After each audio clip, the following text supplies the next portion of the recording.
अस्सलाम वालेकुम वरहमतुल्लाहि वबरकातुहू। उम्मीद करते हैं कि आप सब अच्छे से होंगे और आपकी पढ़ाई भी अच्छे से चल रही होगी। और मैं ये भी उम्मीद करता हूँ कि आपने आज का पेपर अच्छे से किया होगा। 70 में 70 मार्क्स आपने किए होंगे, क्योंकि हमने ऑलरेडी जो आप लोगों के साथ क्वेश्चन शेयर किए थे ORCC में, ORCC 3.0 में, वो सारे के सारे आज के पेपर में आए थे। वो हमने ऑलरेडी डिस्कस किए थे अच्छे से, ठीक है। उसके बाद जो मैंने प्रीवियस क्वेश्चन पेपर्स आप लोग के साथ शेयर किए थे, उसमें से भी मैक्सिमम क्वेश्चन पूछे गए हैं।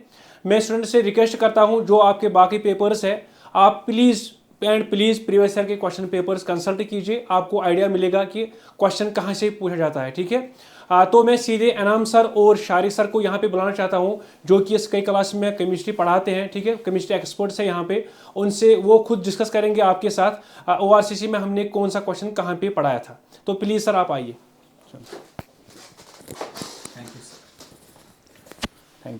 Thank you sir. So without any further delay let's start कि आपका क्वेश्चन ORCC कहाँ से आया, ठीक है। सबसे पहले आते हैं लॉन्ग आंसर क्वेश्चंस पे। लॉन्ग आंसर क्वेश्चंस 5 मार्क्स के क्वेश्चन होते हैं, 3 क्वेश्चंस आते हैं, ठीक है। सो एक क्वेश्चन के 5, तो लॉन्ग आंसर के 15 मार्क्स है।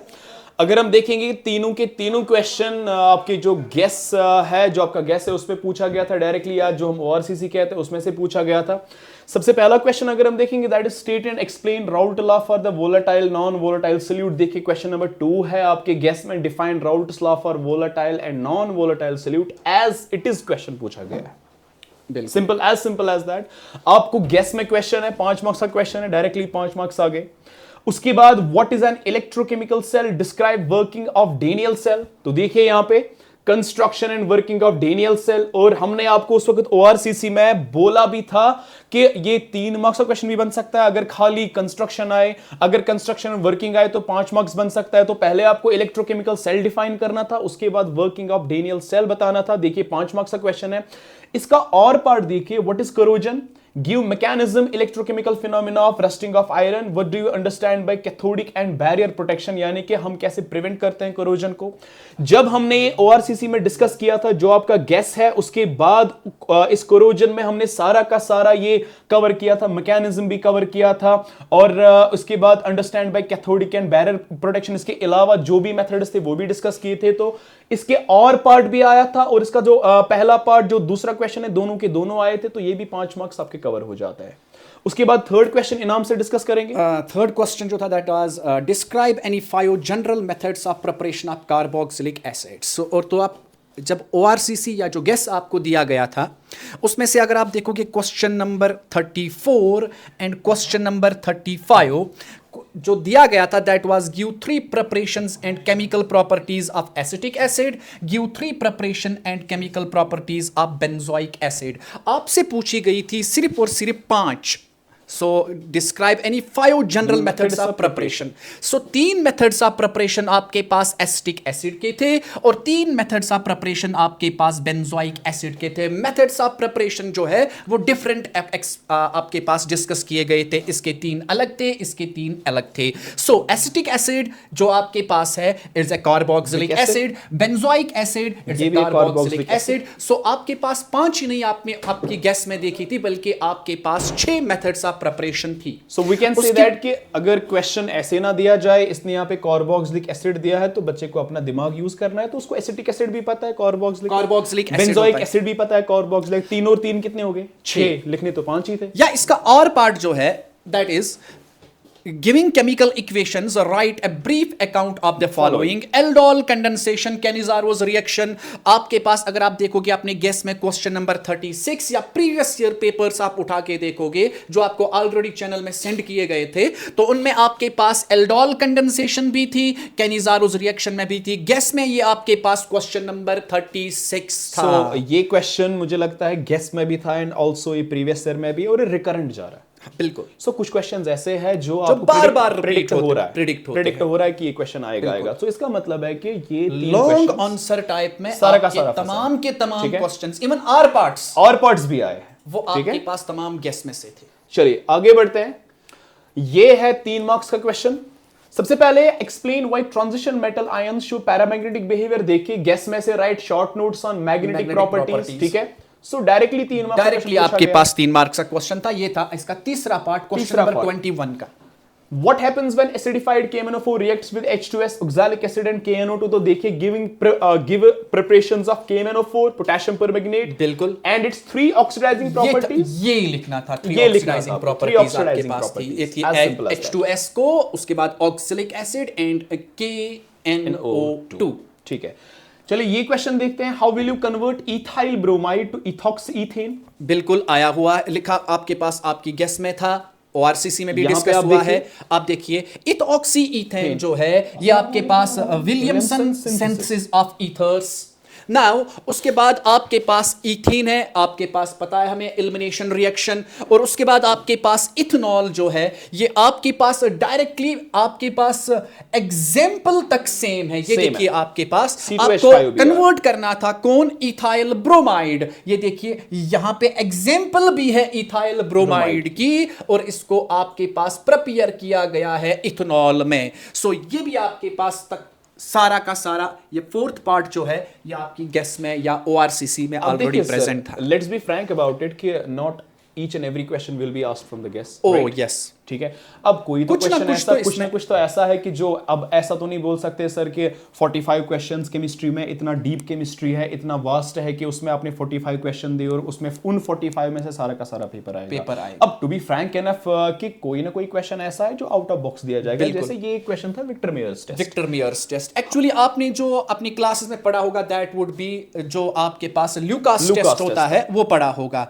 अब ये आपने नहीं पढ़ा होगा, सो ये हमने ORCC में या गेस में आपके पास नहीं दिया गया था, नहीं है, सो वी विल नॉट से कि 100% का यहां से, but we can say that 60+ marks out of 70 आ सकते हैं। ठीक है, अब 70, अब अगर आपको 70 में 70 लाने हैं तो आपको गेस नहीं देना, आपको पूरी की पूरी किताब देनी है, तब तो 70 का 70 फंस जाएगा। एंड इवन 45 क्वेश्चंस थे, 45 क्वेश्चंस में इट्स इम्पॉसिबल कि भाई आप पूरा का पूरा पेपर करोगे। ठीक है, it's a guess, we name it as a guess. Guess का मतलब है हम प्रेडिक्ट करते हैं कि प्रोबेबिलिटी ज्यादा है। सो अगर अब आपके पास एग्जामिनर के पॉइंट ऑफ व्यू से देखें, अब जिसकी प्रोबेबिलिटी ज्यादा है उसने नहीं डाला होगा।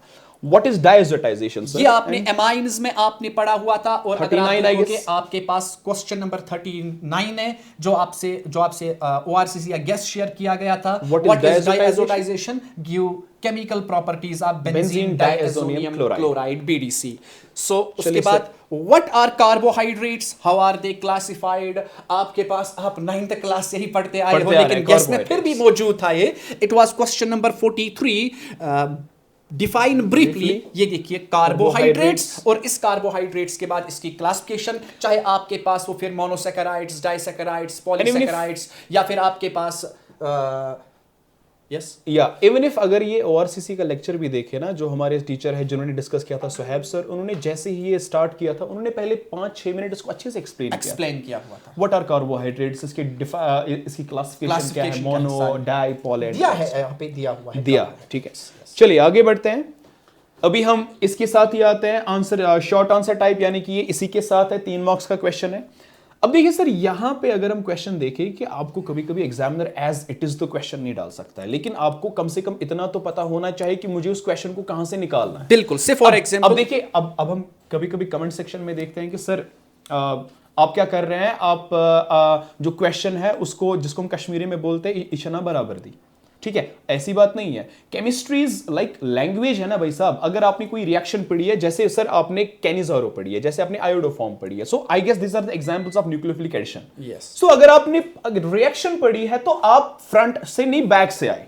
बिल्कुल, सो इसका मतलब ये भी पूछा गया है, but just in the another language. ठीक है सर, इसको आप डिस्कस कीजिए। सो आपके पास अगर आप देखोगे कैनिजारोस रिएक्शन है, न्यूक्लियोफिलिक एडिशन, आयोडोफॉरम रिएक्शन है, आपके पास न्यूक्लियोफिलिक एडिशन इसमें भी होता है। Exactly. सो भाई आपके पास ये aldehydes and ketones undergo nucleophilic reaction justify with examples. यही एग्जांपल्स है, रिएक्शन लिख दो, खत्म बात।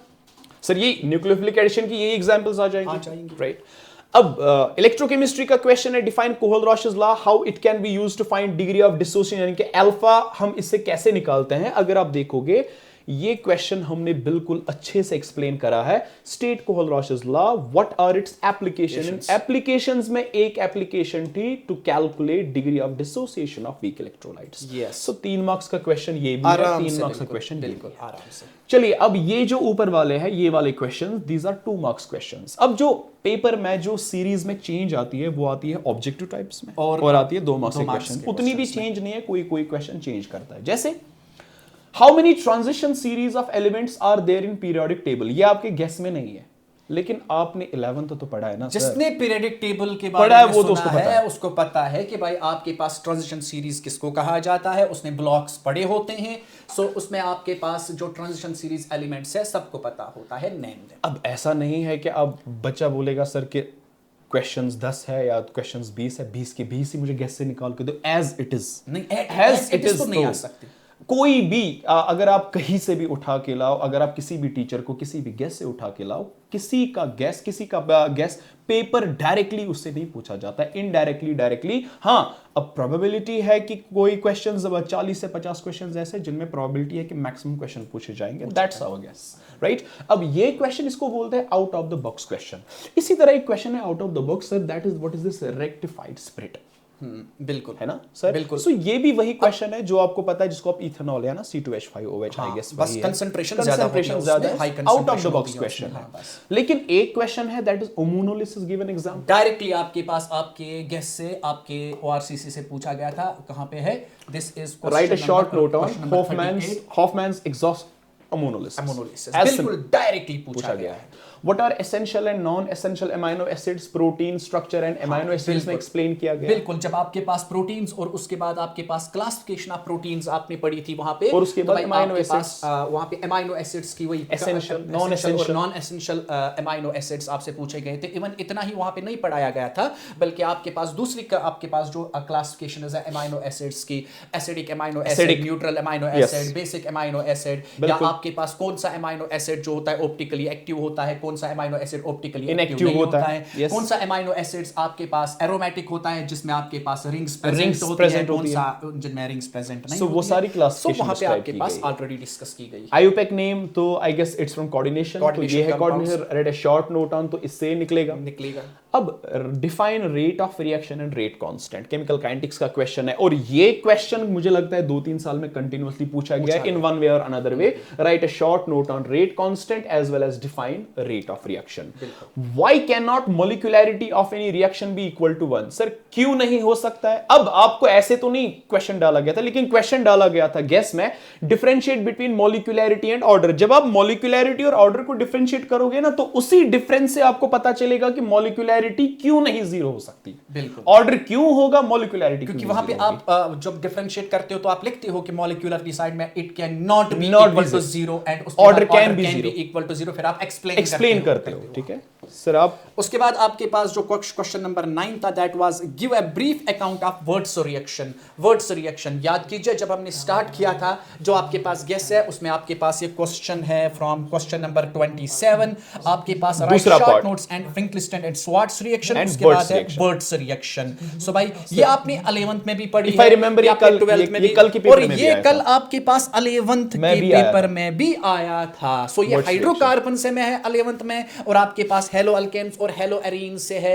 जो आपके पास है 12th में। सो 12th में आपके पास ये पूछा गया था, आज कल आपके पास 11th में भी इसको पूछा गया था, बिकॉज ये आपके पास जो बनता है इसमें प्रोडक्ट वो अल्केन होता है, तो हाइड्रोकार्बन से बना, और उसके बाद आपके पास बनाया जाता है फ्रॉम हेलो अल्केन्स, तो आपके पास ये हेलो अल्केन्स में भी आज 12th से पूछा गया। सो ये वाले 2 क्वेश्चन 3 मार्क्स के हैं, ये ऊपर वाले क्वेश्चन 2 मार्क्स ऑलरेडी देखे। ठीक है, चलिए उसके बाद आपके पास कुछ क्वेश्चन देखिए सर, यहाँ पे एक और क्वेश्चन है 2 मार्क्स का, 2 marks. The first order reaction is found to have rate constant K, find the half life period. यार कमाल है, हाफ लाइफ पीरियड आप निकालते हो, T half life period of first order is 0.693 divided by K। यहाँ पे आपके पास अब आपको K का वैल्यू दिया गया था ना सर, यहाँ पे K का वैल्यू दिया गया था सर, हमें कहां से पता चलेगा what is the first order reaction, derive it's integrated rate equation at half life, ये है हाफ लाइफ पीरियड बस। सो आपको फॉर्मूला पता है, फॉर्मूला पता है और वहां आपको के चाहिए, जैसे आपको के मिलेगा तो सीधी सी बात है ना, आप हाफ लाइफ पीरियड निकाल सकते हो। अब अगर कोई कहेगा कि गेस में मुझे ये भी बताइए कि कौन सा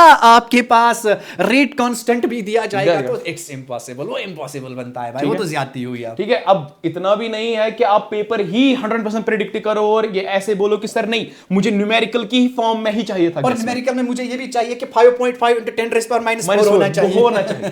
ठीक है, so it's guess is like that कि अगर आपको क्वेश्चन पढ़ाया गया था उसमें आपको हाफ लाइफ पीरियड की इक्वेशन बोली गई थी, तो आपको के का वैल्यू चाहिए, वो आपने यहां से निकाला, के का वैल्यू यहां मिल गया तो हाफ लाइफ पीरियड निकल गया, एज सिंपल एज दैट।